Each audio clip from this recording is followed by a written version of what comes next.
आपल्या परिसरातील राजकीय, क्राईम व सामाजिक अपडेट जाणून घेण्यासाठी पाहत रहा स्टार वन न्यूज वर्तमान।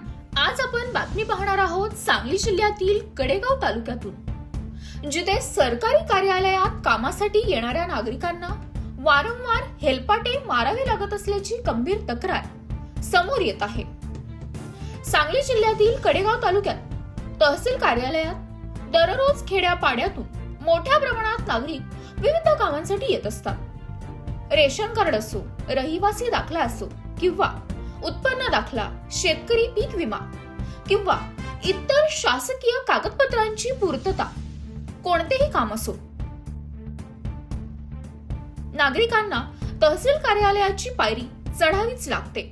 मात्र एक दोन वेळा कार्यालयात जाऊनही काम समाधानकारक होत नसल्याचा आरोप नागरिकांकडून करण्यात येत आहे। काही नागरिकांनी नाराजी व्यक्त करत सांगितले की किरकोळ कारणे सांगून कामे प्रलंबित ठेवली जातात।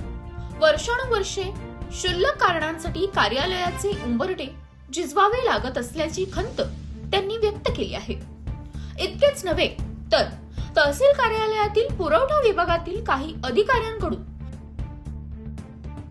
नागरिकांना योग्य वागणूक मिळत नसल्याचाही आरोप करण्यात आला आहे।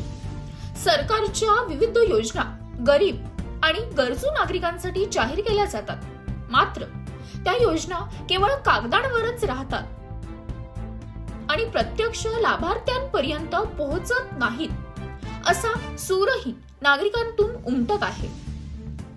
खेड्यापाड्यातील सर्वसामान्य नागरिकांना वारंवार होणारा हा त्रास थांबणार कधी?